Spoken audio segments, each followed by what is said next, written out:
Good evening, everybody. We're going to just give it a couple seconds as we wait for some more people to join, and then we'll get started.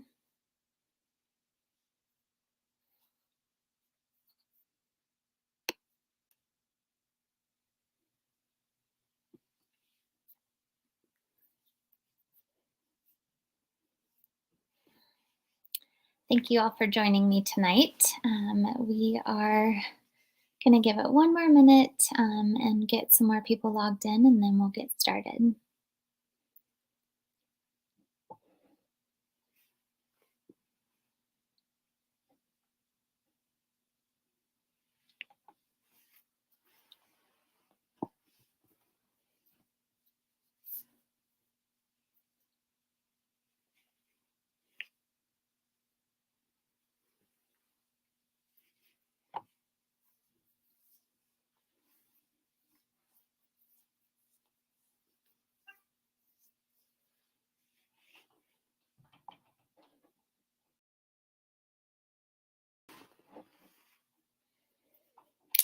Okay, so welcome to our junior information night, junior and parent information night. This is something we've started a few years ago because we had our juniors asking some really good questions at the beginning of their the beginning of spring of their junior year, and we wanted to help them just kind of move along. We are doing pre-registration with our juniors next Monday. So they will get some of this information during that time, but it's always helpful because I get to go through a little bit more in the evening. This presentation is going to be available via YouTube later, so if you miss some pieces or need to come back to it, you can at any time.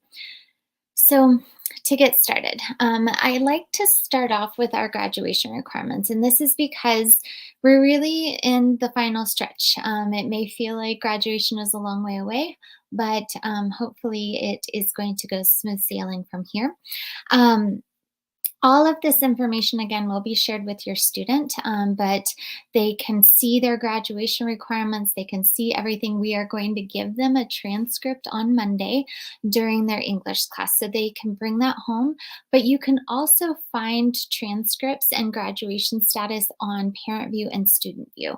Under the Course History tab, you can see all of the graduation requirements. You can see how your student is meeting those graduation requirements and what is still remaining. Most of our juniors will still need, next year, they'll need their English, their math, their econ and gov, and then possibly one elective. We encourage our seniors to definitely be in the 4 classes required to be a student, but then we expect them to really keep that strength of schedule. So 7 classes or 5 classes with us, dual credit. We're going to talk about a lot of that today as far as options. You can also, on that course history tab, download an unofficial transcript. That's what we're going to hand them on Monday, but then you can download that at any time to see kind of where your student is. It'll have the GPA and the rank on there. It should have those on there, but definitely on the hard copy that you'll get on Monday. So one of the last sections on the transcript looks like this, and it has kind of the required graduation classes. The COMP is completed. The WIP is their work in progress. So that's what they're currently in now.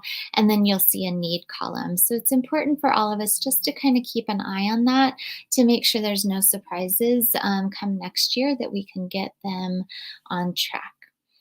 Another thing that we'll be talking to students about, and is, I think, a pretty exciting opportunity part of this, is that we are starting to do testing again. Our kids may be like, testing is not fun. I don't want to test. But what's exciting to me is that the SAT is now the graduation test. As well as the NMASR, and we'll talk about that. But the SAT, we are giving it on April 13th to all juniors for free. They don't have to register. It's a Wednesday, so it's a school day, but there's no school for any other students. So they're not going to be missing any course content. We will test in the morning. More information will be coming out soon about that, probably in March. But it's going to cover the competency for the reading, writing, and math for the state tests. The NMASR is the science exam. And that is going to be on April 4th, again, during the school day, but it's not as long of a test as the SAT, so other classes are going to be going on. But all the junior teachers know the juniors will be taking that. So save those 2 dates, April 4th and April 13th. And that SAT can be used to send to any college or scholarship organization or anything like that. Even though it's a state test and it's paid for by the PED, it is still a real SAT, and students can use that for any purposes that they need to, but we do give it to them for free, and you don't need to register. Okay. So course selection, as I mentioned, on Monday, we're going through all English classes. To give them their registration card, we're going back to the actual hand copy card. So it'll be a lot easier to get through the process. We'll have parents sign it, students will have teachers sign it, and then they'll turn those back in on March 1st and 2nd. So that's picking their senior courses. So now into our more of our conversation of tonight. So this presentation is really about getting ready to apply to college. About 85% of our students go on to college after high school. And so this information is really to help you understand, what is my student, or what do I as a student need to be doing between now and senior year? What can I be doing to get ready? So the first thing that I talk about is the ACT and SAT. So the ACT and SAT, they're college entrance exams. 3 years ago, when I gave this presentation, my message was very clear in that you all need to take it. It's a little more muddy this year and the last few years because COVID has changed everything. What we're finding, or what we found in the last 2 years, is colleges have opted to go test optional. And that is because students were not physically able to take the tests. Lots of test sites shut down in our state. We didn't offer any tests. And so they couldn't take a test, and therefore the colleges didn't require it. But now what we're finding is, as things are opening up, that some schools are going back to where they want to see a test score in an ACT or an SAT. So that's why I'm excited. We're going to get everybody an SAT score in April. But keep in mind, you can retake them, you can take an ACT, you can do whatever you want to. And it's nice just to have a score in case that one college that you're applying to, or scholarship or something, does require it. For instance, the UNMBA-MD program still required it. Some of the military academies still required it. So we're just seeing hit or miss. It used to be everybody required it, and now it's, I don't know. You've just got to kind of search you've got to search and see what colleges are requiring. So the ACT and SAT are completely interchangeable. You can take either one. All colleges across the nation accept both. They will use those exams along with GPA and other information to admit students or to offer them a test score. But again, it's just school specific that you're going to need to look at. So I covered that already. Sorry, I got ahead of myself. Some may say on their website that they're looking for an SAT score of a 1200, but they will always have an equivalent ACT score. So you don't necessarily have to take one or the other for every college across. They accept both of them. Some students they just test better on one versus the other. So let's say that you take the SAT and you really just didn't like the format of it. Try the ACT and see how you feel on that. They definitely have differences in the way they ask the questions. They have differences in the amount of questions and sections. And so taking a practice test is also helpful. And I'll show you kind of how to do that. So this is just a little example of the SAT and ACT at a glance. So in the reading section of the SAT, there's 52 questions, and you have sorry, it's very small on my screen. You have 65 minutes to get that done, whereas the English section of the ACT has 75 questions with 45 minutes. So it just, it's different. There is an essay optional for the ACT, but SAT is no longer offering the essay as an option. But we're finding more and more colleges not requiring the essay either. So, just again, subtle differences. There are practice tests available on our website. These are the upcoming test dates that are out there for everybody. Um, Sorry, I had to pause there to make sure a date looks right. So one thing that you have to do is when you register, you must upload a photo, but you can see the registration dates, the test dates, and then the registration websites. And I will put this slideshow onto the Class of 2023 website, which I'll show you how to get to in a little bit. So you can just click on the links. If your student has ever qualified for free or reduced price lunch, there are fee waivers available for a lot of different things. And so one thing I want to mention is everybody gets free lunch right now. Lunches are just free across the board for APS. But in order to get these fee waivers, it's actually a program that you go onto the Food and Nutrition Services site and you have to apply for the free and reduced price lunch program. It's income based. If you qualify, then we can provide free waivers for ACT, SAT. We can do free college application fee waivers. There's advanced placement test fee waiver. There's lots and lots of things that we can do, but you have to actually apply for the free or reduced price lunch program. So, in order to get your scores to colleges or scholarships, you have to pay to send those scores.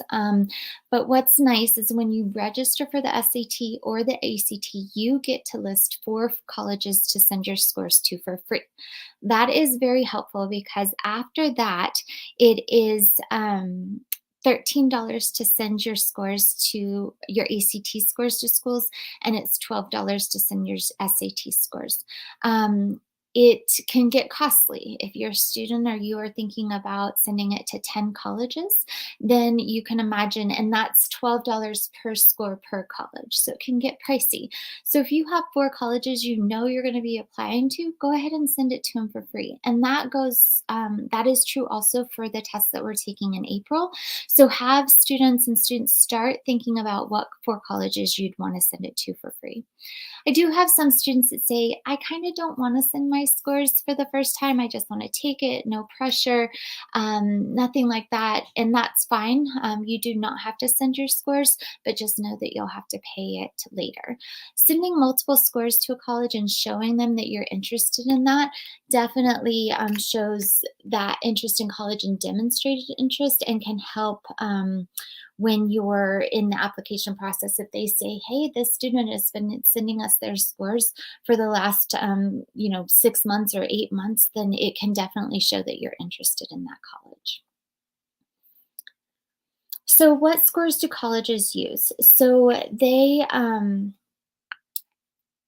have different, they look at them differently. So some say we will take only your highest 1 day total. So if you take it on April 13th, but then you take it on June 5th and your score is higher on April 13th, they'll take that highest 1 day total. Some will say we'll only take your most recent score. Some will super score. So super scoring is where they can take the individual components of the tests and add them together to get a higher composite score. So let's say you take the ACT and there's 4 different components of it. But let's say you do better on English and math the first time, but reading and science the second time, they can add those 4 components together and get a higher composite score. So not all schools will super score, but if they do, it can help you to retake it to try to increase that composite score. Again, this website that you can go to has a list of how some schools handle that as well. So using the scores, colleges can use them definitely for admissions. So they can say, we need a student to have this test score to be admitted, or it's one of the components that they use for admission. They can use them for scholarships, for their merit-based scholarships, and they can use it for placement. So for example, UNM for placement, you need to get a 19 or higher on the ACT in the English section to get into college level English, and a 22 or higher to get into college level math. So some of the schools do all three. They will use it for admissions, scholarships, and placement.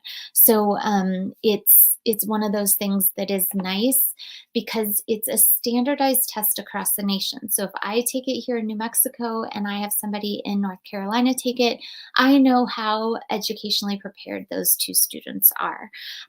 So if we don't have a test score, or if the school's gone test optional, they'll often look at other things, but that is how they use the standardized tests.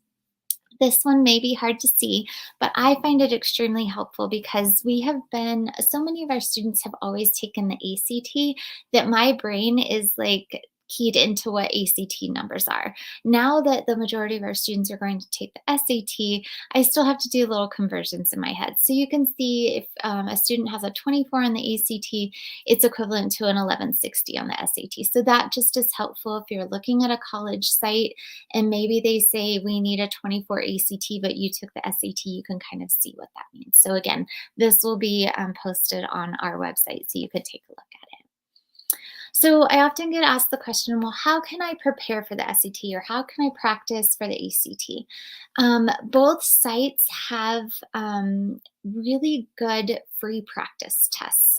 They also have like the SAT. If you're a student or students, if you took the PSAT, you can link those scores to the Khan Academy and they will give you guided practice. So maybe you missed some basic algebraic type questions. It will give you some guided videos and practice that you can do to strengthen those skills so that the next time that you take the SAT, that it can, you'll hopefully improve on those skills. The ACT has some different features as well related to that. You can kind of link any scores, but really they have like a test prep guide and then some other online practice tests. SAT has practice tests as well. So again, these are all available on that class of 2023 website, but helpful. One of the biggest things that I tell students is challenging yourself academically in your classes is the number one way to improve your score. By taking your classes seriously and learning what your teachers are teaching, that's how you're going to improve those scores. But then second to that is practice, because when we take these time tests, if we're consistently running out of time, that is definitely impacting our score. So on these free sites, sit down and time yourself taking the test. Really getting comfortable with how they're asking the questions and kind of the rationale behind how it's all being worded and what you got right and what you got wrong. So practice is the key. But if I have other students, that ask, they'll say, I need a I need to go somewhere and get some help with SAT. And my question always is, do you need help with test taking strategies or do you need remediation in a subject because your skills are a little less in an area than you'd want them to be? That's always a key component because each test prep company that's out there, and there's a lot of them locally, has different um, strategies behind what they offer. So knowing that going into when you're looking for somebody can be helpful. I just talked to, or I was emailing with our PTA representative. They are going to try to offer a test prep like night or evening and a practice test in, I want to say either late February or March. And I'll let you guys know when that comes out. So that can be very helpful because they do it as a timed test. They kind of walk you through that. So that's a free one, or not free, usually about $20, but a nice convenient one that's offered through the school. So the next part of the presentation is the college search. So the college search is something that definitely students need to start now. I do not expect you all to know exactly what colleges you're applying to now, but by the time we start senior year, we need to have a pretty good idea. You could have a list of 50 colleges right now, and that is totally fine. But by the time we get to senior year, we need to have a more manageable size for which ones we're actually going to apply to. Students will often ask me, well, how many should I apply to? And that really varies. They all take time. They are all going to have an application fee. So, really finding that balance and that right kind of fit as far as what time and money you have available to apply. We always want to apply to a reach school, one that we're not sure we can get into, not sure we can pay for, but if everything worked out, we would love to go there. We need to apply to those fallback schools. If everything else fell through, I know I can get into and I know I can pay for this one. So you have those two ends of the spectrum, and then some in the middle. The ones in the middle might be they have a couple of the degrees I'm looking for, but maybe they don't have an extracurricular, or it's not in the ideal location that I'm looking for, but I know I can get into it. Whatever that variety. My biggest fear is that students that come to me as seniors in their spring semester say, I only applied to my reach schools and I don't have anything else. And now I've missed the scholarship deadlines and I'm not sure I can pay for it. Or the ones that said, I only applied to my fallback and now I'm really wishing I had applied to some that were, more outside of the state or things like that. So I want students to have that variety in applications, just so that we can see what happens. We won't know answers to where you're going to get in and what money they're going to give you and scholarships until most likely April of your senior year. So we just need to have that variety, because between now and April of senior year, a lot of things can change. So just look at it through that and have that variety. So finding the right college has a lot to do with fit. That word means something different to every single one of us and can mean something different this month than it does next month. Fit has to do with, it definitely major. That's why we're going to the school. So hopefully they have the major or majors that you're searching for. Location is often important. The size of the college can be important to some students. They may, there's some that are, the size of La Cueva. There are some that are the size of small cities. So what feels right? Definitely diversity can be one of those things that can add to culture of the campus or the feeling of the campus. Extracurricular activities. Maybe you don't play a sport, but maybe you really love to go to a sport and watch it. Do they have that sport available? Do they have sororities and fraternities? Do they have a choir or a music program? What do they have outside of the classroom? Because you are going to be going and living there full time on campus, and classes are a portion of your day, but also the campus life is important. And then cost is always important, especially as parents. Going through this process, cost becomes important. I always want to just make sure that we're not ruling schools out based on cost at this point. That's scary for parents to do, but we don't know what scholarships the school's going to offer. We don't know what financial aid we're going to get, and we won't know that for a while, but we can put it out there and see what happens. When we talk about diversity of applications as far as admissions requirements, we also should talk about diversity of applications related to cost. But don't rule somebody out just because you don't think that you can pay for it at this time. Let's see what they can come up with for you.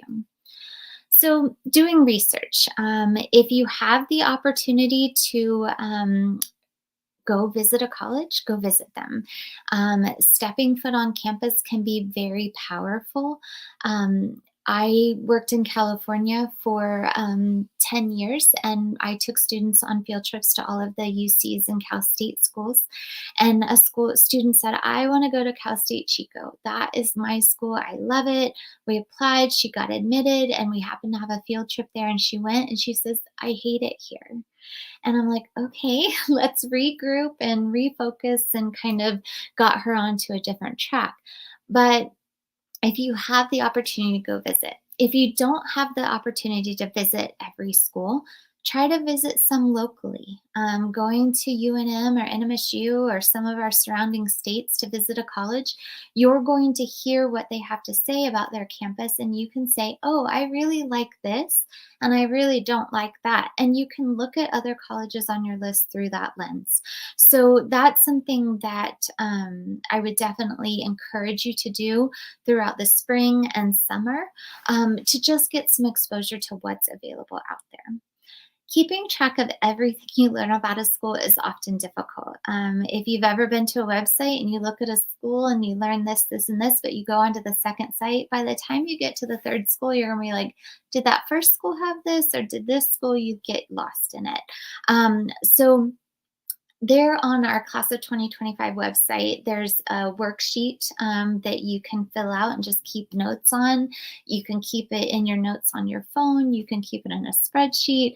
Just try to track everything. Write down a list of things that are important to you, and then take notes for each school to see if they have it or don't have it. And then we're going to talk a little bit about the Big Future website as a tool to do some initial research on colleges as well. So the Big Future site, it's through the College Board. So the College Board is the site that does, they're the company that hosts the the SAT, the PSAT, the AP exams, but they also have what's called Big Future, and it's college, they have a college search database in there. It's changed a little bit over the last few years, so if you've used it before, it will look different now. But they have information on almost 3,600 colleges. The colleges send their information to the College Board so that you can look through and research, and everything's in the same format. So if you're looking at how many students does a school have, what majors do they offer, kind of all of that, it's all in one place. You can also search for things based on location, based on major, based on type of school. Is it a 4-year, 2-year, private, public, and then other information like campus life. What you'll find also on there is kind of down in on sorry, on the menu or the options, the tabs there under academics, you can see that they list what is their GPA range of students that are admitted, and it'll tell you what percentage had over a 3.75. You can also see the SAT test range and the ACT range. So you can get an idea of, is this school academically a reach school, a fallback school, or somewhere in the middle? So that can be helpful as you go along and you start doing your research. There's also information on the cost tab, and that is it's helpful just to kind of, again, get that variety. I like to point out here that they have different terminology on here now. So there's an average net price cost, there's an average net price by household income, there's sticker price, and there's other costs. So sticker price is if we were to go to a car dealership, right, and they have the big sticker on the window of the car, and that's the amount that's on there, that's the sticker price. But usually you can negotiate a little bit and you can have a trade in and you can have lots of things on a car.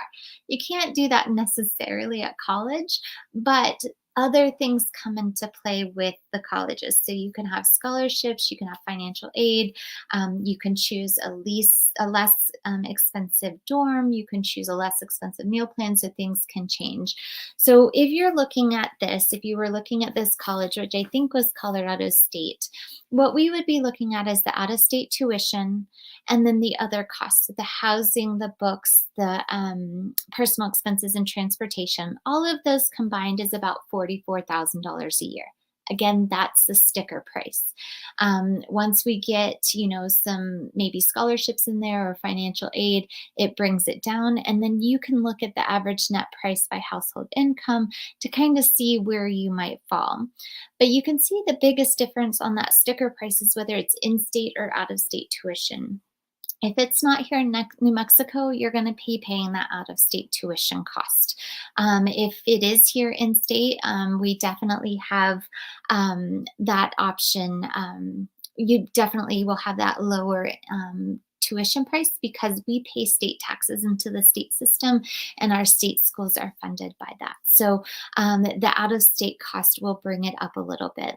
You might find some private out of state schools that will just have the same cost for both.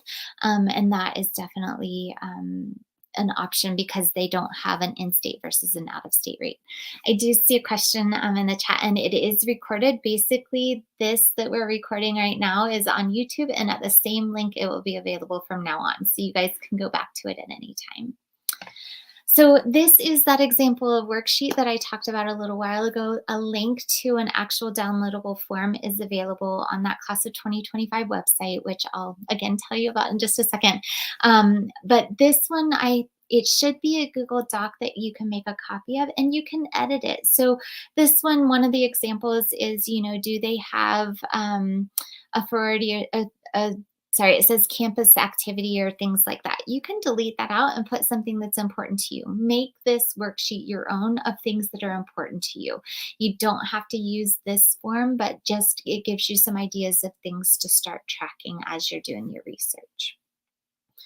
So NCAA is the organization that oversees college athletics. If you or your student is thinking about playing sports in college, it's important to make sure that you're NCAA eligible.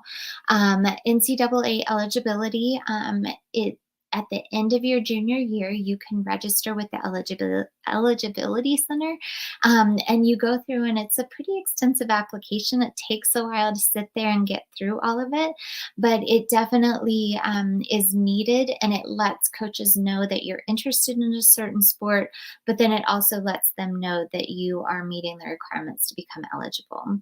To be eligible, you have to have 16 core courses, and 10 of them have to be started before are completed before the start of the senior year. They also have a sliding scale. So basically there's a minimum GPA, and in the past there's been ACT and SAT, and the higher your GPA is, the lower on the ACT, SAT you could get, and vice versa. I know for this year, they have taken away the ACT, SAT, and I believe they have for your graduation class as well. So it's just a GPA requirement, but definitely take a look at the resources we have, and tell your counselor that you're thinking about playing sports in college. There are a couple classes that we offer.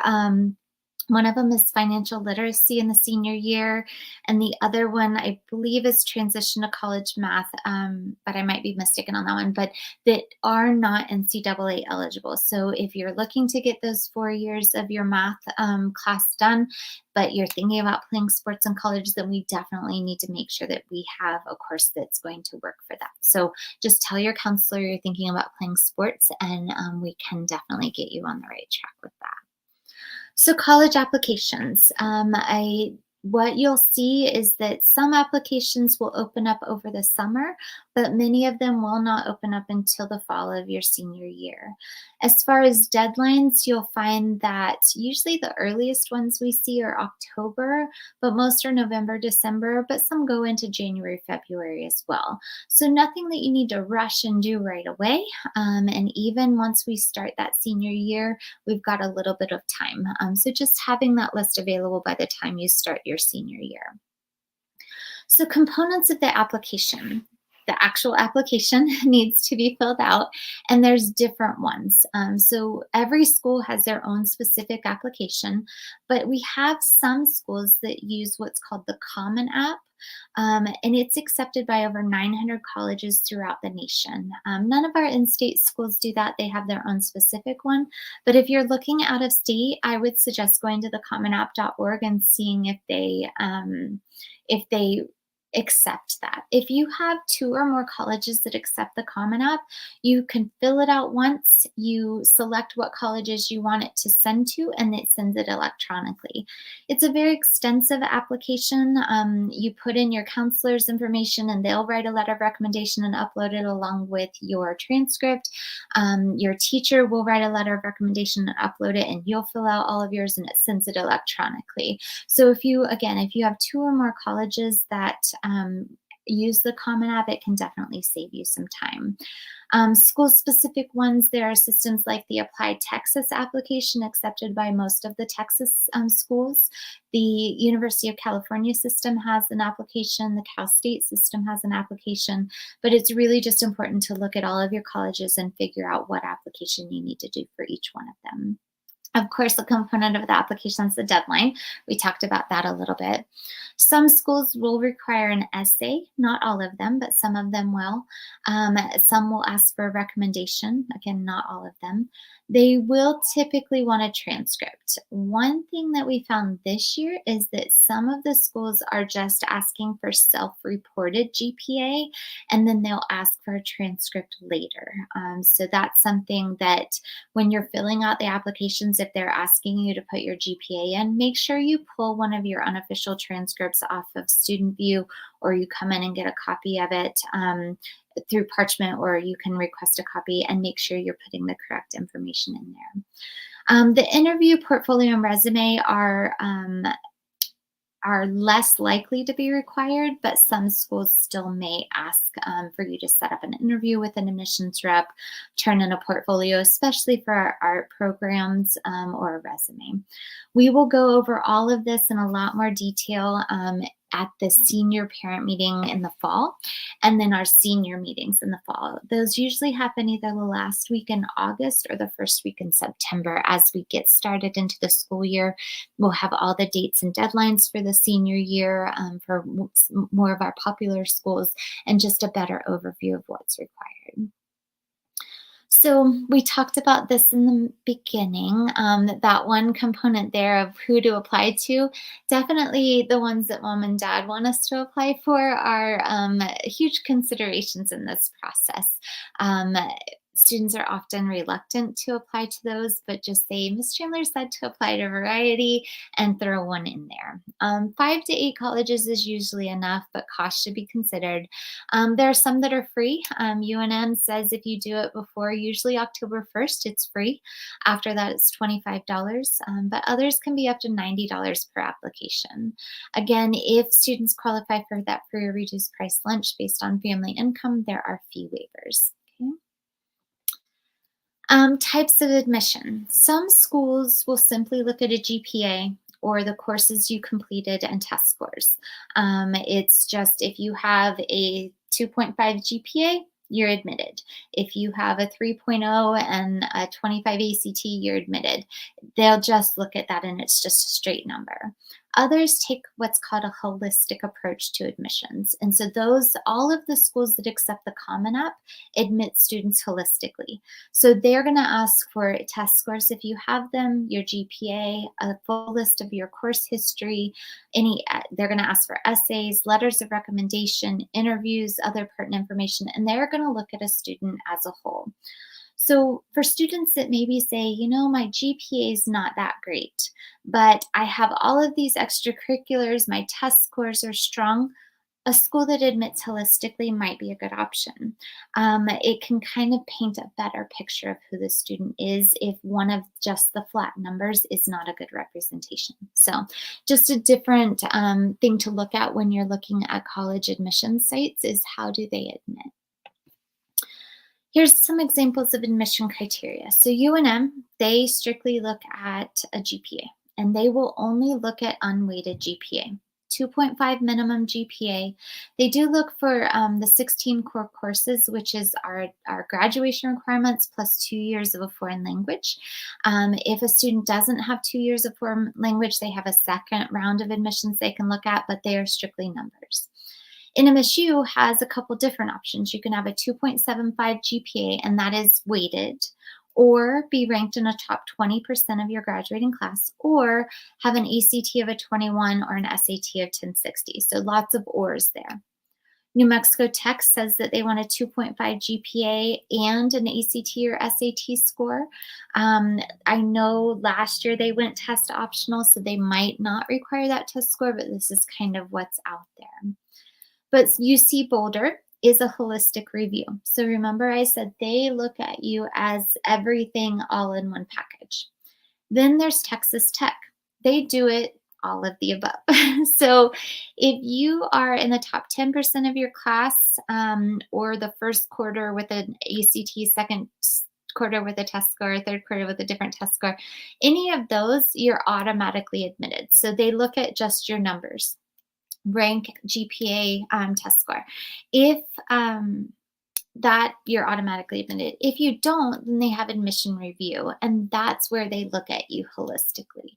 So every college is different. It just takes some like looking at their actual admission website to see what is required of them, and so you can kind of figure out how well you fit into their criteria. One thing that is an important discussion is the GPA. Some of them we just talked about will use unweighted GPA, some want weighted, but you might start seeing schools talk about core or unit GPA. Core GPA or unit GPA is calculated only on the core courses or the courses that they require for admissions. So it typically will include English, math, science, social studies, foreign language, and possibly a fine arts or CTE class. What we're seeing for this now is all of the Arizona schools use core or unit GPA. And what I've seen is it's been unweighted. UNM used to do a core GPA, but they've gone to an overall unweighted GPA now. But our Arizona schools are only looking at your GPA in those courses and unweighted. And they use that for admissions and scholarships. So keep your eye out for those key terms if you're looking at your colleges to see what GPA they will be requiring. They also look at extracurricular activities, especially those schools that do holistic review, but also some of our scholarships that are offered. They want to know what you've done in addition to schoolwork. They look for not only extracurricular activities like clubs, sports, organizations, churches, whatever you do outside of the classroom, but they also want to see, have you had any leadership experience in that? So if you're part of an organization, try to see if you can take on more of a leadership role. They also would like to see if you are saying that you want to go into a business field. Do you have a job that related to business? Have you had an internship? Have you had a club or an organization? Like, are you part of DECA? That is definitely a huge business organization that we have on campus. So if you have the opportunity, I know there's some like our medical fields, you can't really get much experience in the medical field because you can't do like a job shadow or an internship because sometimes there's health requirements that we can't have somebody in the room when we're doing, doctor's visits and that type of thing. But if there's the opportunity to get some experience in the field that you're looking for, definitely try to do that. Other things we talked about, extracurricular activities, our website, thelacueva.aps.edu/clubs. Miss Metzger keeps an updated list of all of the clubs on there and their meeting times, their where their club sponsors, that type of thing. So if you're looking for something to get involved in, definitely take a look there. There's new ones. I know there was an announcement last week about a new drone flying club, which seems super cool. So anything that you can find. Now, I always have some students that will join every club and activity possible in the senior year just so they have something to put on their application. And that really they can see that. They can see that that's why the student did it. So if you haven't been involved in anything, definitely try to get involved in something this semester. You do not have to be involved in 20 things, quality over quantity, but try to develop that application a little bit more in that area. Scholarships, very big topic because college is expensive, as I showed on the other screen. What you'll find is during the senior year, I send out a scholarship list once a month of scholarships that our students have been successful with in the past, are ones that are sent directly to me, or are local scholarships that our students can use to go anywhere. The list has grown and grown every single year, and our students have been receiving more and more scholarships every year. As we get into this, one of the big scholarships that our students get, and every single one of our students is eligible for, is the Legislative Lottery Scholarship. I had a student ask me the other day about the lottery scholarship, and they thought it was like a random drawing. And I'm like, oh no, that does make sense what you're asking. But what it is it's based on people that play the lottery. Some of the money goes into a pool, and that money gets used to help fund students' education. So, in order for a student to earn the lottery scholarship, they have to graduate from a New Mexico high school. They have to be a New Mexico resident, which most of our students are. And they have to then attend a New Mexico public institution. So it can be like CNM, UNM, New Mexico Tech, NMSU, any of our public colleges in the state. Um, they can do that this fall right after they graduate, or they can take a gap year now. So they have to enroll within 16 months after graduation, but they have to go directly from a New Mexico high school to a New Mexico public institution. If you go out of state to college, you've lost lottery eligibility. So graduate La Cueva, attend a New Mexico public institution. Then in your first semester, it's called your qualifying semester. So lottery scholarship does not help pay for the first semester. It starts the second semester. But in order to officially earn it, you have to take a certain number of credits and get a 2.5 GPA in those credits. So let's say I graduate from La Cueva in spring of 2023. Fall of 2023, I go to UNM. It's a 4-year college, so I have to take 15 credit hours, and that's approximately 5 classes. If I get a 2.5 GPA in those classes, my lottery scholarship starts second semester, and it currently pays 100% of tuition. Right now, that's about $8,000 a year at UNM. At CNM, it's less, of course. At every school, it's a little different, but it is going to pay your tuition up until the time you graduate. Um, I'm sorry, for 7 semesters. So your first semester plus 7 semesters equals a full 4-year degree. If you're going to a 2-year college like our CNM or Doña Ana Community College, it'll pay for your 3 semesters. So first semester is your qualifying, and then 3 semesters after that to get your 2-year degree. So 2.5 GPA, nothing that they need to do in high school to qualify for the lottery scholarship. They just have to graduate and attend a New Mexico public institution. And it's not based on their high school performance at all, just on that college performance. So I often get asked what happens during the first semester then, since lottery doesn't kick in. All of our colleges have different first semester scholarships that can help offset the cost. Not all of them offer full tuition covered. Some of them it's $1,000 or $1,500, and those are based on your high school GPA kind of requirements. So UNM, I think right now, if you have a 3.0 or higher unweighted GPA, then you get $1,000 or $1,500 for your first semester. But every college is different. So that is based on high school performance. And sometimes you have to be admitted by a certain date. But again, all of that information is information that I shared during your senior year. So students will get that information from me, parents will receive it, and it'll be on all of my scholarship lists. So scholarships. The applications are typically started in senior year.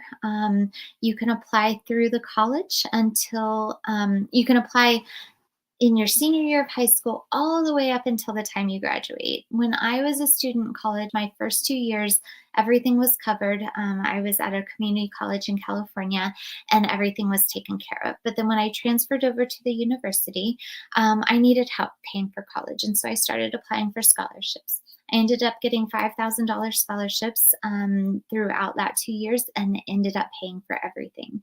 So students, it doesn't have to be, I have to get it the senior year or I never get it. You can apply for scholarships all throughout.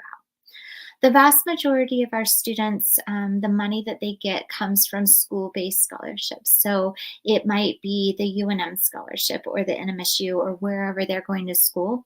It's a merit-based or some sort of aid-based scholarship that comes directly from the school. For those, applications vary. So it could be that you have to apply. Some of them you're automatically considered for. And it just, every school's a little bit different. And that's another thing you just have to research through the school. Um, Other scholarships might be department or major based or scholarships. So UNM, for instance, I'm going to give you a couple examples. So they have um, their highest academic scholarship or merit-based scholarships you have to apply for, the Regents and Presidential. But then the other ones, they have the Woodward, the Scholars, all of these other ones, you're automatically considered for. They also have department or major specific scholarships, like in the engineering department. Students would have to apply for the engineering scholarships directly. So every school has a different setup in how they do it. There's also athletic scholarships. If you're planning to play sports in college, you can talk to coaches about those as well. Need-based scholarships or aid that's available can usually be handled through the financial aid application, and we don't start that until October of your senior year. There are community-based scholarships and private scholarships. Those are ones where a community-based organization or a private individual or company can set up a scholarship, have students apply for it, they pick a winner, and that person, they give the money to the college to help pay for the student's expenses. Um, a huge variety of scholarships out there. There's something for everybody. There's even a scholarship that we've seen in the past that you have to have less than a 2.5 GPA to get. Anything and everything you can imagine, there's probably a scholarship for. So I'll show you also on the Class of 2023 website, there are links to how to search for scholarships and things. But again, most of them require you to be in your senior year because they award the money now to be used in the next year. So they're awarding money now to our current seniors to use in their first year of college next year. One big scholarship program that our students are interested in is called, it's the Western Undergraduate Exchange Program, and we refer to it as WUI. WUI is if you are a student that's in a Western state, which we are, and you're going to attend a school that is in the West that participates in the WUI program, instead of paying out of state tuition, you pay 150% of in state tuition. So, an example for you, let's say that you are going to a WUI school and tuition for out of state students is $20,000, but in state tuition is $10,000. You'd pay $15,000 for your out of state tuition or your WUI tuition. Not all schools participate. There's a list of them, and it's on this link that I'll send out to you guys. So not all schools participate. Some schools that participate, it's only for certain majors. Some say it's competitive based on GPA or test scores, and they may have a limited number available. And some say everybody gets it. So that site that I'll give to you, you can go through and look at all of the schools. You can look at their programs, and it'll direct you to the website to find out more information. So definitely a program if your student is looking to go out of state and to stay in the West. Other scholarship sites, that big feature site that we were talking about earlier for the college search, they do have scholarships on there. Then these next three sites, the UNM, Texas Tech, and New Mexico State, they have all put together private scholarship sites, or search sites. You do not have to be going to UNM, Texas Tech, or New Mexico State to look at those scholarships and apply for them. Basically, what they've done is they've just searched out there for scholarships and put it together so anybody can apply for them. So those are great places to start.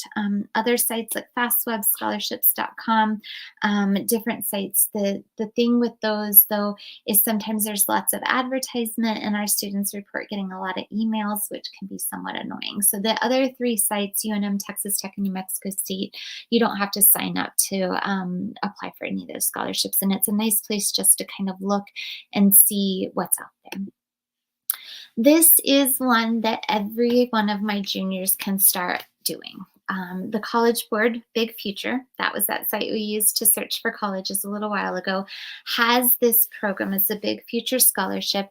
And basically, you do these things that you're supposed to be doing anyway, and you're put into a drawing to earn a scholarship. So if you go onto that Big Future site and you search for colleges and you log in and you add colleges to your list, you can be put into a drawing for $500 scholarship. If you go and you practice for the SAT, you can be put in for a $500 scholarship.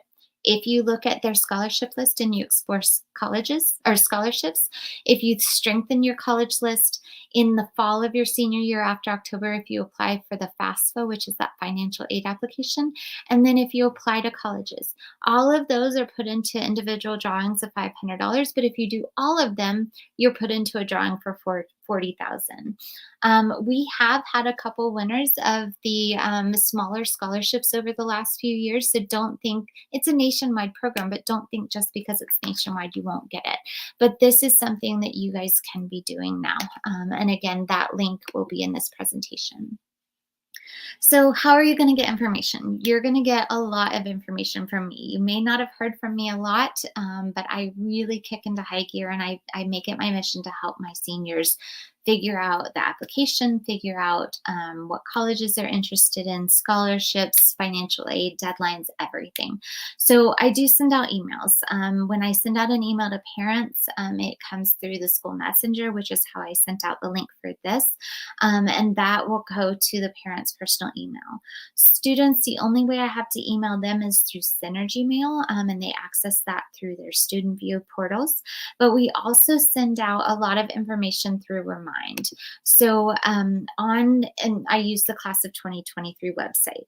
So the Class of 2023 website, what you'll do is you go to the La Cueva website, you click on counseling, and then you'll see Class of 2023, or you can do lacueva.aps.edu/class of 2023. There's some general information on there now, but what you'll see is that's where we put everything that we announce from now until graduation.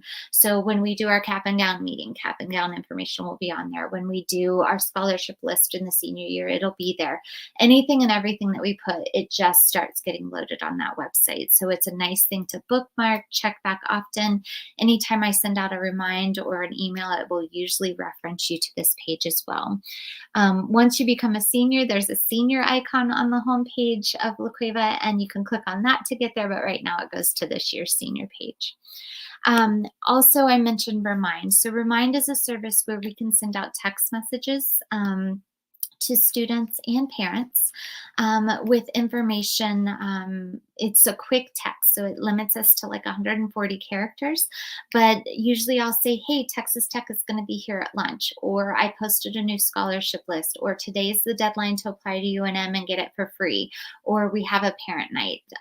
Ms. Metzger also uses it for activities. So she'll talk to you about, a graduation meeting or a senior assembly or things like that. So you'll get messages from both of us, but it's often our easiest way to get information out to you quickly. So if you have not joined the Remind account already, please send a text to the number 81010 and use the code based on the first letter of your last name. We're limited to like 150 people per code, and so we split it up by your alphabet just so that we can try to spread that out. But we will use the same Remind account from now until graduation. It's come in very handy over the last few years when we haven't been in person or things have changed at the last minute. We're able to send a quick remind message out. So make sure that you join that. And that information is also on your website. So timeline. In the spring, we encourage you to take a test, which we are going to offer you the free SAT on April 13th. You don't need to register. Make sure you begin and continue your college search. Research and register for NCAA if you're planning to play sports in college. If you are planning to apply for a military service academy, like the Air Force Academy, the West Point Naval Academy, anything like that, you actually start that process at the end of this school year. So start looking into that as well. Over the summer, if you want to retake the ACT or SAT to try to improve that score or to take the alternate one, you can do that. You just have to pay for it on your own. Visit colleges, continue to do your school search, and then start the scholarship search. And then when we start school in the fall, start and complete those applications and continue your scholarship search. So what's coming up next? In the fall, as I mentioned, the last week in August, first week in September, we will have a junior or senior presentation through English classes, but then we will also have a senior parent night. Then hopefully, fingers crossed, we'll have our La Cueva College night. We weren't able to do that this year because we weren't allowed to have mass gatherings. I am hopeful that we will get back to life as normal.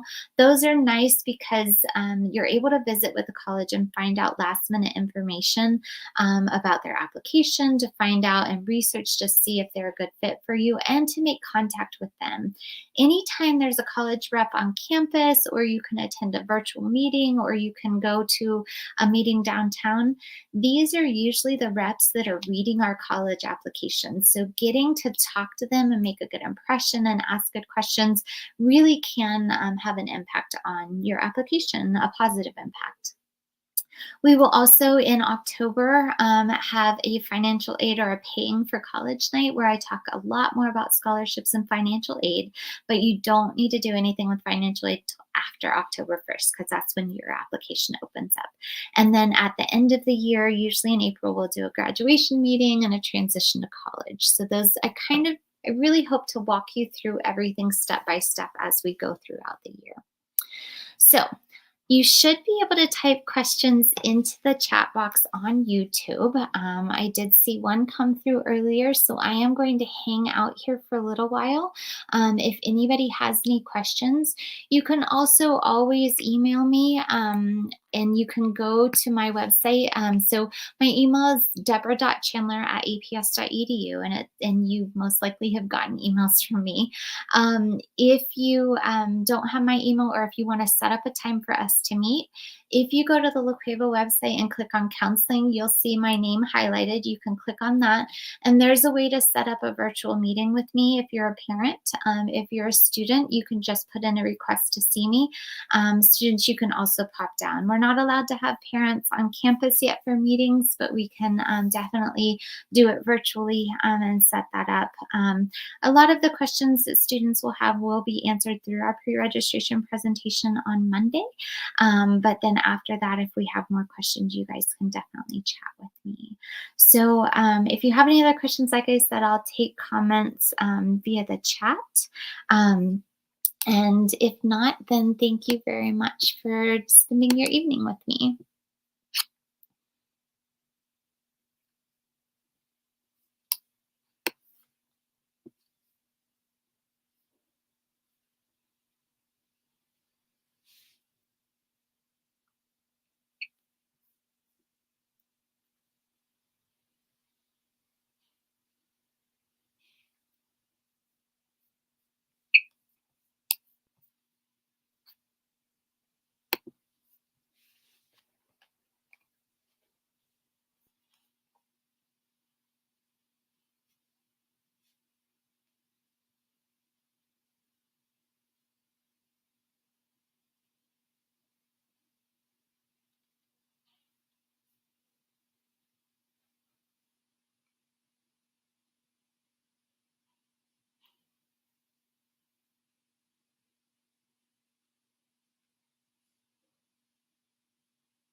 Thank you, everybody.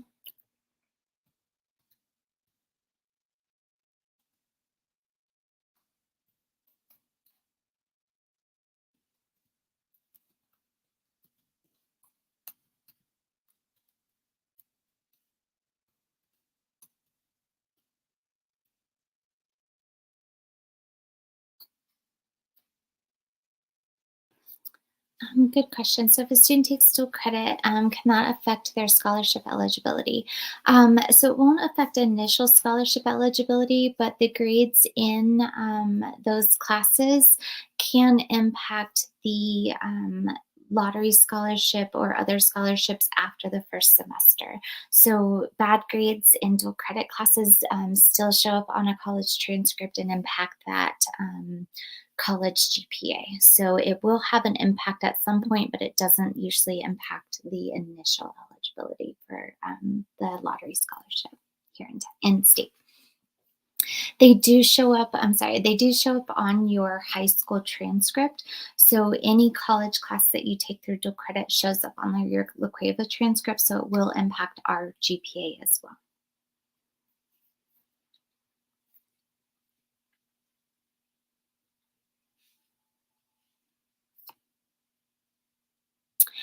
So where you're watching this presentation now, you can go back and watch it at any time. That's the nice thing about this platform is it streams live to YouTube and it's there forever. Like it or not, when I present mess up, it's there forever. But you guys can go back and revisit it at any time. And then the slides are actually, I'm going to put it onto that class of 2023 website here as soon as we get done. I'll upload the slides so you can have access to all of the links.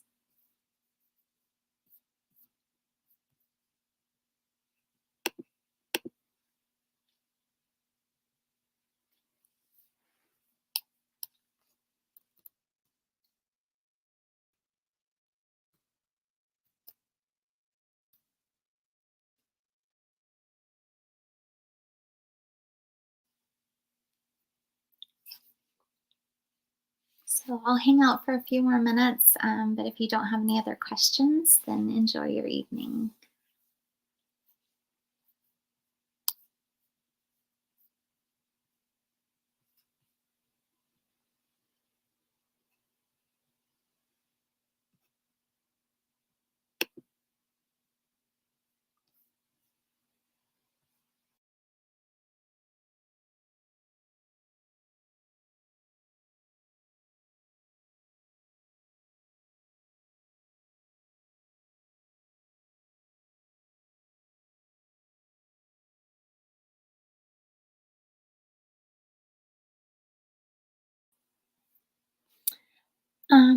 The SAT in April will be computer.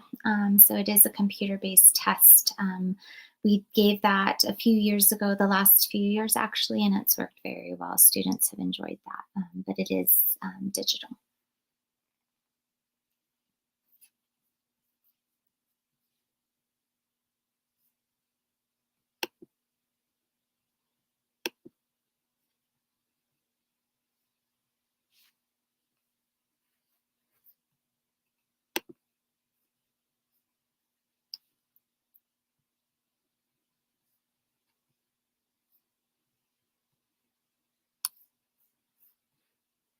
Okay, everybody, have a great night. I'm going to log off. And again, you can reach out to me through the La Cueva website. Just click on counseling and you'll see my website on there. Thank you, everybody. Have a good night.